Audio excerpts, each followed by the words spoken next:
Bismillahirrahmanirrahim. Assalamualaikum warahmatullahi wabarakatuh. Hari ini kita akan melanjutkan materi ya tentang spektrofotometri serapan atom. Setelah sebelumnya kita telah belajar tentang prinsip dari pengukuran menggunakan metode spektrofotometri serapan atom. Selanjutnya kita akan bahas tentang skema dan komponen-komponen apa saja yang terdapat pada alat spektrofotometer serapan atom. Secara umum, skema dari AAS ya atau SSA itu yang pertama ada sumber lampu. Ya, ada sumber lampu. Ya. Secara umum mirip dengan spektrofotometri UV-vis karena sama-sama membutuhkan sumber cahaya. Nah, yang kedua di sini ada tempat sampel ya. Tempat sampelnya di sini akan masuk ke nebulizer. Ya, nebulizer di sini dia itu mengubah si sampel ya, mengubah sampel yang bentuknya cairan menjadi kabut-kabut asap. Nah, kabut asap ini nantinya akan memisahkan antara zat terlarut dengan zat pelarutnya. Nah, zat pelarutnya itu akan dibuang melalui selang. Ya, ada tempat pembuangan. Kemudian si analitnya atau zat yang terlarutnya nanti akan masuk ke flame atau ke api. Gitu. Nah, disinilah ya di api sinilah atom-atom itu akan menyerap cahaya dari sumber radiasi. Gitu. Nah, selanjutnya ada monokromator. Monokromator ini jelas ya sesuai dengan namanya. Mono artinya satu, kroma itu warna. Artinya ini mengubah ya mengubah sinar menjadi cahaya yang monokromatis. Awalnya polikromatis jadi monokromatis. Kemudian ada detektor dan selanjutnya masuk ke tampilan layar. Ya, ini untuk menampilkan layar. Jadi secara umum skema dari AAS itu mirip dengan spektrofotometri UV-vis. Bedanya adalah kalau UV-vis monokromatornya itu berada ya sebelah sumber cahaya gitu. Baru dari monokromator masuk ke sampel. Nah, kalau di AAS ya dari sumber cahaya itu baru masuk ke sampel dulu. Ini sampel yang sudah menjadi atom-atom pastinya. Nah, dari sampel yang sudah menjadi atom baru masuk ke monokromator. Nah, selebihnya detektor dan data prosesor itu prinsipnya sama. Ya. Ini merupakan skema yang lebih berwarna ya. Jadi ada warnanya. Gambarannya sama. Di sini ada sumber radiasi, ya, sumber lampunya. Kemudian di sini ada wadah sampel. Sebentar Ibu ganti kursor dulu. Di sini ada wadah sampel. Ya, wadah sampel ini terhubung dengan selang. Nah, selang di sini itu untuk mengalirkan dari wadah sampel menuju ke nebulizer. Kayak gitu. Nah, kecepatan selang dalam mengalirkan larutan itu diatur nanti kecepatannya pada layar komputer. Gitu. Setelah itu masuk nih ke sini. Nah, jadi larutannya yang awalnya cairan itu diubah bentuknya menjadi aerosol atau kabut-kabut. Kayak gitu. Prinsipnya sebetulnya sama dengan key spray ya. Ketika kamu menyemprotkan key spray atau minyak wangi, kan di dalamnya itu bentuknya cairan, tapi ketika disemprotkan dia akan menyebar ya, menyebar menjadi bentuk-bentuk aerosol. Kayak gitu. Nah, dari sini ketika sudah diubah menjadi bentuk kabut-kabut, zat terlarutnya atau komponen yang ingin diujikan itu akan masuk. Nih, akan masuk ke dalam tempat membakar. Nah, untuk zat pelarutnya itu akan masuk ke pembuangan. Ya. Jadi nanti di sini udah dipisahkan antara zat terlarut dengan zat pelarutnya. Nah, setelah itu sama nih ini ada api, jadi komponen yang ingin diujikan akan mengalir ke tempat panas, tempat apinya. Dari sini api-api komponennya itu akan berubah menjadi atom-atom. Nah, atom-atom itulah yang akan menyerap radiasi dari sumber radiasi. Kayak gitu. Nah, setelah itu masuk cahayanya ke dalam slit. Nah, dari slit sini karena dia masih berupa cahaya polikromatis ya, diubah dulu cahayanya menjadi monokromatis menggunakan alat prisma monokromator. Setelah itu didapat satu panjang gelombang yang spesifik masuk ke detektor. Nah, sebetulnya prinsip dari detektor ini sama saja, jadi mengubah cahaya menjadi energi listrik. Nah, dari listrik yang dihasilkan itu langsung diukur ya menggunakan rumus Lambert-Beer. Kemudian muncul dah nilai absorbansinya pada layar pembaca. Gitu. Kemudian untuk sumber lampu, ya, jadi kita akan membahas satu persatu komponen apa saja yang ada pada alat AAS. Yang pertama ada sumber lampu. Ya, sumber lampu ini biasa digunakan hollow cathode lamp ya, atau lampu katoda berrongga. Ya, jadi di lampunya itu ada anoda dan katodanya. Nah, katodanya ini punya rongga gitu. Sebagai sumber cahaya untuk memberikan energi sehingga unsur logam yang ingin diujikan itu mudah tereksitasi. Ya, jadi karena AAS ini merupakan pengukuran atom ya. Nah, atom-atom yang biasa diujikan pada AAS ini bentuknya adalah logam-logam gitu. Karena logam ini mudah sekali tereksitasi gitu. Jadi ketika dikasih sumber cahaya, dia akan mengalami eksitasi kayak gitu. Nah, hasil serapan yang diserap logam-logam untuk tereksitasi itulah yang akan diukur nilai absorbansinya gitu. Ya. Nah, sumber lampu ini terdiri dari anoda dan katoda. Nah, anoda ya di sini ini terbuatnya dari tungsten. Tungsten ini merupakan nama lain dari wolfram. Nah, wolfram ini merupakan unsur ya, ada di SPU, nomor atomnya itu 74. Ya. Kemudian katodanya, ini katoda yang digunakan di sini itu spesifik. Jadi kalau misal sampelnya itu adalah CD, mau mengukur CD ya, kadmium, berarti katoda yang digunakan di sini juga harus terbuat dari kadmium gitu. Dan selain itu, kalau misal sampelnya adalah magnesium, misal berarti katoda yang digunakan juga magnesium gitu. Jadi sumber lampu atau sumber radiasi ini sangat spesifik untuk setiap logam-logamnya. Jadi kenapa bisa banyak di sini ya jenis lampunya? Ya karena beda sampel, beda sumber radiasi. Kayak gitu. Tapi nanti pada alat spektrofotometer AAS-nya ya, itu satu tempat sumber lampu itu biasanya bisa masuk 6 langsung lampu ya. Jadi nanti ketika kamu mau mengukur misal MG-nya kan udah ada di dalam tuh, dalam AAS-nya. Ya berarti nanti tinggal diputer aja. Kayak gitu. Jadi nggak harus melulu ganti sumber lampu karena satu tempat itu bisa sampai 6 sumber lampunya. Kayak gitu.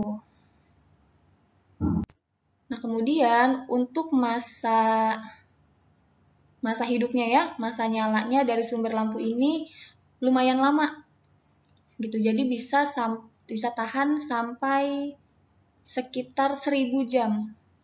Ya, jadi bisa dilakukan pengukuran berkali-kali, nggak hanya sekali pakai. Kayak gitu. Yang penting adalah sumber radiasinya ini harus spesifik antara sampel yang ingin diujikan. Gitu. Jadi kita harus tahu dulu nih kita mau menguji apa, baru deh pasang sumber radiasinya. Nah, selanjutnya tadi kita sudah mengenal istilah nebulizer. Ya, ini tempat untuk pengkabutan atau tempat untuk mengubah larutan sampel yang bentuknya adalah cairan menjadi bentuk aerosol. Ya, aerosol itu berupa padatan yang tersebar, ya. Bentuk spray lah istilahnya. Kayak gitu.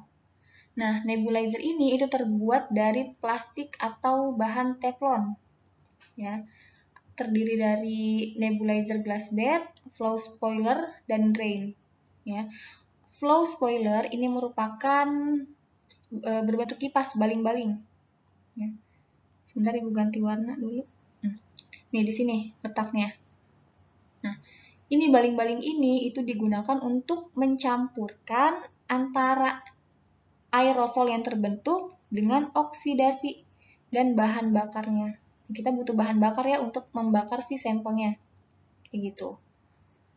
Nah, untuk drain ini merupakan pembuangan. Ini adalah tempat pembuangan zat pelarutnya yang sudah disemprotkan tadi. Kan tadi disemprotkan nih. Ya, disemprotkan, kemudian zat pelarutnya itu akan masuk ke dalam pembuangan. Untuk zat yang ingin diujikan, dia akan naik ke atas menuju tempat pembakaran. Gitu. Kemudian ini ada yang disebut dengan burner atau flame, ya, atau api atau pembakar. Ya. Di tempat inilah atom-atom itu ada gitu. Jadi setelah masuk ke nebulizer, dia kan sudah berbentuk cuma zat terlarutnya aja ya. Nah, di sini nanti akan ngebentuk atom-atom gitu, atom-atom. Nah, atom-atom inilah yang akan diserap, yang akan menyerap energi dari sumber cahaya gitu. Kenapa akhirnya si atom-atom ini itu menyerap energi? Karena untuk mengalami eksitasi. Kayak gitu. Ya, jadi yang diukur ini di sini adalah pada saat bentuknya atom. Pada saat bentuk atom. Ya, atau pada keadaan dasar, ground state. Kayak gitu. Nah, burner ini terbuat dari logam. Kenapa dari logam? Karena ini kan digunanya untuk membakar ya. Artinya harus terbuat dari bahan-bahan yang tidak mudah terbakar. Gitu. Jadi logam kan merupakan salah satu zat yang tahan panas ya. Jadi bisa digunakan untuk tempat pembakar. Kayak gitu. Nah, kemudian karena si pembakar ini dengan nebulizer itu masih satu aliran, ya, makanya ada bagian untuk mencegah masuknya api ke dalam nebulizer. Jadi ada slot buat nahan panas di sini biar nggak masuk ke nebulizer.